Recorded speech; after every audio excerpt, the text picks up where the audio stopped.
Hello, music fans. Welcome to Death by Unicorn, where we talk about metal, rock, and prog music, and occasionally some other genres that pique my interest. Today, I'm talking about my 10 favorite albums of 1986. But before I jump into the list proper, I'm going to give some honorable mentions. Also, please share your favorite albums of 1986 in the comments. I'd love to see what other people's favorite albums are and to find out if there's any good ones that I might have missed. So my honorable mentions will start with the Majesty demos by Dream Theater. So it's not a proper album. These are actually demos, but it's really cool to listen to. I couldn't quite put it in my top 10 albums of the year, but honestly, I was almost tempted to make this my number 10. Um, yeah, Dream Theater is just a great band that I love a lot. So even their demos are stronger than a lot of bands' albums. Next honorable mention is Turbo by Judas Priest. Not my favorite album by Judas Priest, but still a pretty strong album. I think a lot of people don't really like it, but I think maybe it's unfairly hated. It's definitely not their worst or anything. It's still a pretty solid album. Another honorable mention goes to Seventh Star by Black Sabbath. Again, not my favorite by Black Sabbath, but still pretty good. And another honorable mention for Awaken the Guardian by Fate's Warning. Not my favorite by them. I think they get better later, but still pretty interesting early prog metal album. And there was another cool demo that came out in 1986 by a band called Psychotic Waltz, and the demo is called Aslan, or the band might have been called Aslan at the time. I found this on YouTube and listened to it, and they're a pretty cool early example of prog metal as well. So that was pretty cool to listen to. And two more honorable mentions. I've given a lot of honorable mentions today because these ones all missed the top 10, but they're all kind of interesting and kind of close in quality. So Press to Play by Paul McCartney. Not his best, kind of average for Paul McCartney, or maybe even slightly below average for him, but he's a great songwriter. So Press to Play is still an interesting listen. And A Kind of Magic by Queen. Again, not their best, kind of average or slightly below average for them, but it's still Queen. Now let's get into the top 10 proper, the ones that I'm more excited to talk about. Number 10 is Country Airs by Rick Wakeman. This is classical with new age influences. It's an instrumental classical piano album by this great keyboardist, best known for his work in Yes. That's Country Airs by Rick Wakeman. Number 9 is The Ultimate Sin by Ozzy Osbourne. This is heavy metal and hard rock. It's got some glam metal vibes and arena rock kind of sounds to it. This is his fourth solo album. It's his second with Jake E. Lee on guitar, also his last with Jake E. Lee. It's definitely not as strong as his debut, Blizzard of Oz, but it's still a good album. So that gets it at number 9, The Ultimate Sin, Ozzy Osbourne. Number 8 is Voivod with Roar, and they spell it with 3 R's, 3 O's, 3 A's, and then 3 R's at the end, and the O's have little umlauts on them for whatever reason. This is thrash metal. They're a great Canadian band from Quebec. This is their second album. It's a pretty hardcore thrash metal album for the time. I hear some punk and hardcore influence blended into the metal here. Still a little raw sounding. I think they get a bit more polished and a bit more progressive later in their career. But it's interesting to listen to. The vocals are a little rough on this one. Like if you're into maybe more like hardcore barking type of vocals, then you might like this. But it's not like soothing singing or anything. Not that Voivod ever is, but they kind of develop a more palatable vocal style later, I think.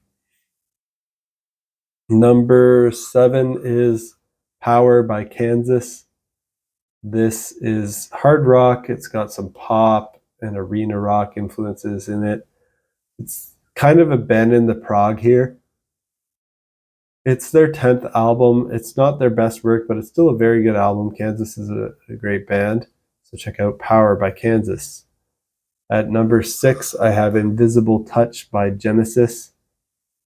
This is in their pop era, so it's more of a pop rock album, not really prog at all anymore. It's their 13th album.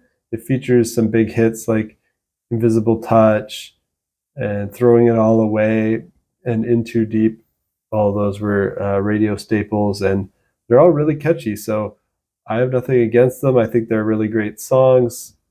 I like some of their progressive rock work better than their pop work, but this is still very good. And number 5 is Rage for Order by Queensryche. This is progressive metal with heavy metal and glam metal influences. It's their second album, and it's my second favorite album by Queensryche after Operation Mindcrime. So check out Rage for Order by Queensryche. I don't think this one's on Spotify. I had to listen to it on YouTube. I don't own a physical copy or anything. My number 4 is Somewhere in Time by Iron Maiden.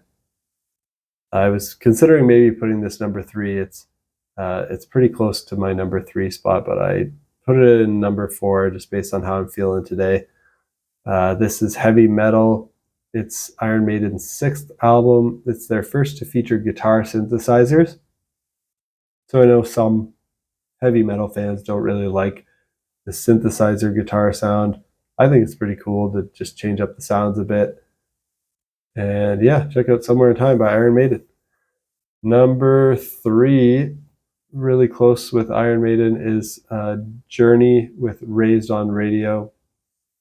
This is a straightforward rock album by Journey. It's their 9th album. Really catchy, accessible pop radio hits, arena rock sound. Features singles like Be Good to Yourself and I'll Be Alright Without You that are just iconic choruses and undeniable great songs. Really catchy, great melodies. Number 2 is Peace Sells But Who's Buying by Megadeth. This is thrash metal. It's their 2nd album, and it's a really great album. I think it's a step up from their debut and one of Megadeth's best albums for sure. Not my favorite by them, but it's in the top few. And then number 1 is another thrash metal band, but it's the big one. It's Metallica with Master of Puppets. It's their 3rd album. It opens with the song Battery and then goes into Master of Puppets, the title track. Those are my 2 favorite tracks on the album, but every track on this album is great. It's my favorite Metallica album, and Master of Puppets is my favorite album of 1986. So there you have it. That's my top 10 albums of 1986. Let me know what yours are down below. I'm sure I might have forgotten some great ones, or maybe there's some great ones that I haven't even heard. So always appreciate the comments. And what do you think of my list? Stay tuned for my next video in this series, which will be on 1987. Not sure when that's coming because I'm going to be focusing on some new releases for the next little while.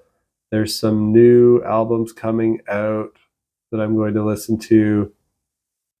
They're coming out on February 23rd, which is probably when I'm going to post this video. So they're out right now as you're watching this. Chronicles of Father Robin is releasing a new one. Alas, Job for a Cowboy, Darkest Hour, Amaranth, Austrian Death Machine, Sleepy Time Gorilla Museum, Borknagar, North Sea Echoes, and Semiramis. So that's going to be keeping me busy for the next few days, probably getting through 1, 2, 3, 4, 5, 6, 7, 8, 9, 10 albums. Probably keep me busy for at least 3 days listening to those. Coming up with my first impressions on those, and I'll post my first impressions on those albums on my channel, so stay tuned if you're interested in that. Hit the subscribe button if you want to know when that's up, and until next time, peace out.